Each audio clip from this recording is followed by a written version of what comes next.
네, 오늘 말씀은 하나님의 절대 주권을 말하고 있습니다. 또 하나님의 공의로우심, 절대적인 주권을 갖고 계신 분, 또 공의로 통치하시는 하나님. 오늘 시편이 그 하나님을 찬양하고 있습니다. 공의로우신 하나님, 절대 주권을 가지고 세상을 다스리는 하나님을 대하는 사람은 어때야 하는가? 찬양이죠. 하나님 앞에 영광 돌리고 하나님을 높이는 것이 하나님의 절대 주권 또 공의로우신 하나님의 통치를 합당하게 찬양하는 사람의 바른 반응입니다. 우리가 올림픽 할 때도 그렇잖아요. 와, 저렇게 열심히 4년간 준비하고 또 저렇게 놀라운 기량을 보이는구나. 어떻게 저렇게 뛰어날 수 있지? 그런 마음이 들면서 칭찬을 아끼지 않죠. 또 세상을 살아가다 보면 탁월하고 또 능력 있고 훌륭한 사람들을 많이 보죠. 그러면 참 어떻게 저런 생각을 할 수 있을까? 참 귀하다. 저렇게 잘 섬길 수 있을까? 우리가 칭찬을 합니다. 그런데 궁극의 칭찬의 대상, 또 찬양 받으실 분, 영광을 받으실 분, 찬양받기 합당하신 분은 바로 하나님이시죠. 공의로 세상을 통치하시고요. 또 절대적인 주권을 갖고 계신 만왕의 왕이시기 때문입니다. 그래서 오늘 본문이 말하죠. 감사하고 감사함은 주의 이름이 가까움이라. 1절에 보면 하나님이여 우리가 주께 감사하고 감사함은 주의 이름이 가까움이라 사람들이 주의 기이한 일들을 전파하나이다. 시인이 감탄하고 또 하나님을 찬양하는데요. 그 핵심은 주의 이름이 가까움이라 라고 고백합니다. 이것은 주님의 그 절대적인 이름, 그 이름의 능력, 그것이 가까움이라, 그것이 발현되고 또 실현되고 나타날 때가 가까이 왔다라는 것입니다. 그래서 기본적으로 이 시인은 기대하고 있습니다. 하나님의 능력이 나타날 일. 사실 이 시의 배경을 외적에 의해서 이스라엘 민족이 어려움에 처한 그 때다라고 생각을 한다면 어려움 중에 힘든 일 가운데 고난 중에 절대적인 주권으로 공의로 세상을 다스리시는 그 하나님의 능력, 그 이름의 능력이 우리에게 가까이 올 것입니다 라는 그런 시인의 기대가 반영된 시편입니다. 그래서 그 하나님을 찬양하고 또 하나님을 영광 돌리는 그 시인의 마음 가운데는 기대가 있습니다. 하나님께서 공의로 또 절대적인 주권으로 도우실 것이다 라는 그런 기대가 있습니다. 그래서 시인은요 믿음으로 고백합니다. 누군가를 높이는 일도 또 누군가를 낮추는 일도 하나님이 하신다. 하나님이 높이시면 높아지는 것이고 하나님이 낮추시면 낮아지는 것이다. 인간들 스스로가 규정하는 것이 아니라 공의로우신 하나님께서 판단하신다라는 그 믿음을 고백하죠. 오늘 말씀 6절에 보면 무릇 높이는 일은 동쪽에서나 서쪽에서 말미암지 아니하고 동쪽에서 오는 군대, 서쪽에서 오는 군대에 의해서 이루어지는 것이 아니라 남쪽에서도 말미암지 아니하고 오직 재판장이신 하나님이 이를 낮추시고 저를 높이시느니라. 높이시는 일도 하나님이 하시고 낮추시는 일도 하나님이 하시다. 온 세상을 다스리시는 분은 하나님이시다. 하나님의 절대적인 주권과 통치를 오늘 시인이 아삽이 겸손히 인정하고 있습니다. 오늘 우리도 이 말씀을 우리들 삶 가운데 적용할 때 세상을 다스리시는 분은 하나님이시죠. 통치하시는 분은 하나님이십니다. 다른 누군가 인간이 또 뭐 자연이 그렇게 통치하는 것이 아니라 하나님이 다스리시고 하나님이 통치하십니다.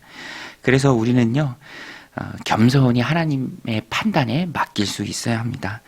늘 복종하고 순종하는 것이 우리가 되어야죠. 인간은 누구나 다 하나님 앞에 겸손해야 합니다. 우리가 하나님의 절대 주권을 인정할 때 내가 세상에서 왜 이런 대접을 받지? 왜 세상이 나를 이렇게 대우하지? 왜 나한테 이런 일이 생기지? 라고 힘들어하고 마음이 어려워하는 것이 아니라 하나님의 통치에 순종하고 또 복종할 수 있다라는 것입니다. 욥이 그랬죠. 극심한 고난 한가운데 있었습니다. 그래도 입술로 범죄하지 않았고요. 다만 숭고한 믿음 가운데 하나님의 절대 주권을 인정하고요. 주신 이도 여호와시오 거두시는 이도 여호와시니 오직 여호와의 이름이 찬송을 받으실지어다. 내가 알몸으로 나왔으니 알몸으로 돌아갈 것이다. 그렇게 하나님을 어려운 중에서도 찬양합니다. 인생의 모든 해석이 주님 손에 있는 것이죠. 이 욥의 그 고백이 너무너무 귀합니다. 그래서 그는 극심한 고난 한가운데서도 흔들리지 않고 요동하지 않았습니다. 오늘 우리도 세상의 뜻대로 흘러간다고 보여지고 생각될 때가 참으로 많이 있지만, 그럼에도 불구하고 세상을 통치하시는 분은 하나님이신 줄로 믿습니다. 우리는 그 믿음을 가지고 나아갈 때 요동하지 않고요, 또 흔들리지 않습니다. 오늘도 이 말씀 마음에 새기고 오늘 하루도 요동하지 않는 믿음 가운데 굳건히 서는, 여전히 하나님은 살아 역사하시고요, 이 세상을 다스리고 통치하시는 분이심을 믿고 흔들리지 않는 복된 하루가 되시기를 축원합니다. 또 본문에 보면은 술거품 이미지가 나옵니다. 술거품. 8절이죠. 여호와의 손에 잔이 있어 술거품이 일어나는도다. 속에 섞은 것이 가득한 그 잔을 하나님이 쏟아내시니 실로 그 찌꺼기까지도 땅의 모든 악인이 기울여 마시리로다. 구약에서 잔은 심판의 이미지가 있습니다. 그리고 거품이 일어난다라는 것은요, 숙성되고 있다라는 거예요. 부글부글 하고 있는 거죠. 부글부글 끓고 있는 이미지입니다. 하나님이 끓고 계시죠. 하나님이 악한 세상을 바라보시며 세상이 자기 손에 있는 양 교만하고 거만한 목을 들고 하나님 앞에 서 있는 자들을 향해서 하나님이 주시는 경고입니다. 진노를 지금까지 거품이 일어날 정도로, 숙성될 정도로 하나님 참으셨지만 끝까지 참으시진 않으시죠. 세상이 계속해서 하나님 앞에 교만을 떨 때에 하나님께서 부글부글 끓어서 거품이 일어나 넘칠 정도의 그 잔을 결국에는 쏟아내신다라는 것입니다. 술을 만들어낼 때 여러 가지 혼합물을 섞죠. 거기에 보면은 8절에 보면 속에 섞은 것이 가득한 그 잔, 그 찌꺼기가 밑에 침전물이 있는데 그것까지도 땅의 모든 악인이 기울여 마시게 되는, 하나님께서 진노를 쏟으시는 그런 일이 있을 것이다 라는 것입니다. 그래서 이 말씀은 부글부글 끓는다, 거품이 일고 있다, 그 침전물까지 다 쏟아낼 것이다 라는 말씀은 경고죠. 돌이키라 라는 경고입니다. 교만하지 말고 돌이키라. 그래서 경고의 핵심은요, 교만입니다. 4절 5절에 나오죠. 내가 오만하게 행하지 말라 하며 악인들에게 뿔을 들지 말라 하였노라. 뿔은 교만을 상징합니다. 그 뿔이 있으니까 그 뿔 믿고 막 뿔을 들죠.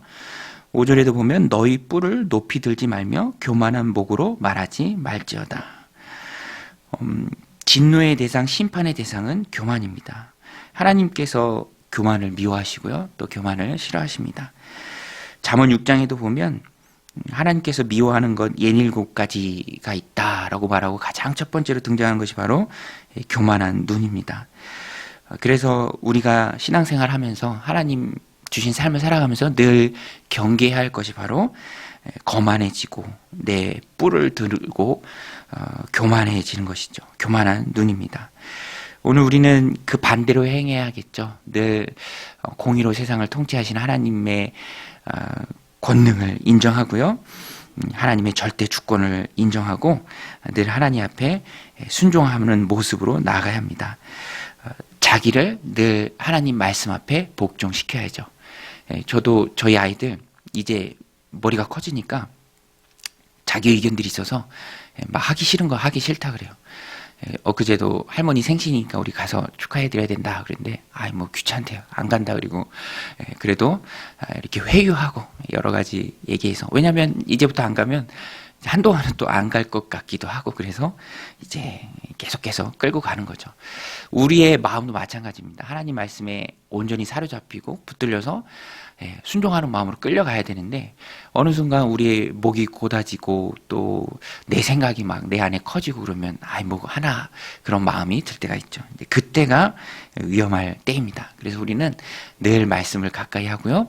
경건훈련, 최고의 경건훈련은 기도훈련이죠. 하나님 내 힘으로 안 됩니다. 하나님 오늘도 내가 하나님 의지합니다. 내 힘으로 안 되니 하나님만 전적으로 의지합니다. 하나님 도와주옵소서라는 예배, 또 기도, 영광의 찬양들, 그것이 우리를 교만 가운데 내버려 두는 것이 아니라 순종하는 모습으로 하나님 말씀에 끌려가도록 우리를 훈련시키는 것입니다. 고린도후서 12장에서 보면 바울이 그런 고백을 해요. 내가 받은 계시가 많고 은혜가 많고, 그래서 하나님께서 내가 너무 높아지지 않도록, 자고하지 않도록 내 육신의 가시를 허락하셨다. 그런데 돌아보니 그 육신의 가시가 나를 늘 하나님 앞에 겸손하게 붙잡아 매는 은혜의 통로였다라고 바울이 고백을 하죠. 오늘 우리도 늘 하나님 곁에 있어야 합니다. 늘 겸손한 모습으로 말씀을 따라가야 합니다. 그래서 9절에 보면 신이 찬양하죠. 나는 야곱의 하나님을 영원히 선포하며 찬양하며, 또 악인들의 뿔을 다 베고 의인들의 뿔은 높이 들리로다. 오늘 우리는 하나님 앞에서 늘 겸손한 마음으로 순종하며 또 하나님의 이름을 높여서 찬양해야 합니다. 그것이 내가 사는 길이고요, 내가 잘 되는 길이고요, 내가 늘 은혜의 통로 안에 있는 길입니다. 오늘도 아사베 시편 75편 마음에 새기고 오만함이 아니요 늘 겸손함으로 하나님 앞에 나아가 축복된 삶을 오늘 하루를 살아내는 믿음의 신실한 종들이 다 되시기를 주님의 이름으로 간절히 축원드립니다. 우리 같이 말씀 붙들고 함께 기도할 때, 하나님 오늘도 절대 주권을 가신 하나님, 공의로우신 하나님, 그 하나님을 찬양하는 복된 오늘 하루 되게 하여 주시옵소서. 하나님, 내 안에 교만이 싹트지 않도록, 내 안에 내 생각이 커지지 않도록 늘 기도와 예배의 경건훈련을 통해서 내 인생을 하나님 앞에 걸고 끌려나가고 순종해 나가는 우리가 되게 하여 주옵소서. 우리 함께 기도하며 나가겠습니다. 하나님 아버지, 오늘도 이 새벽 깨어 기도하게 하심에 감사를 드립니다. 하나님, 늘 주님 앞에 겸손한 삶을 살길 원합니다. 절대적 주권으로 세상을 통치하시는 영광의 주 하나님을 바라보며 모든 것을 하나님 앞에 맡기며 나아가는 신실하고 지혜로운 믿음의 백성들 되게 하여 주시옵소서. 하나님께서 공의로 세상을 다스리심을 우리가 믿습니다. 하나님 높여주실 때 우리가 높아질 수 있습니다. 아무리 제 아무리 높이라고 할지라도 하나님이 낮추시면 낮아질 수밖에 없는 것이 오늘 우리 인생입니다. 하나님, 내 뜻대로 되는 것은 단 하나도 없습니다. 우리 인생을 붙드시고 이끌어가신 하나님을 찬양합니다. 살아 역사하신 하나님의 다스리심에 순복하며 나아가기를 오늘도 이 새벽 기도를 통해서 우리가 다짐합니다. 하나님, 선한 길로 우리 인생을 이끌어 주시옵소서. 전염병의 창궐함 중에서도 우리를 지켜주시고, 하나님 끝이 보이고 빛이 보이는 이 시간 가운데서도 마지막까지 우리를 돌보시고 지켜주시옵소서. 오늘도 주님 전에 들고 나온 기도의 제목들이 있습니다. 간절한 마음으로 아뢰할 때 놀라운 역사가 우리 삶 가운데 있게 하여 주시옵소서. 오늘 아사비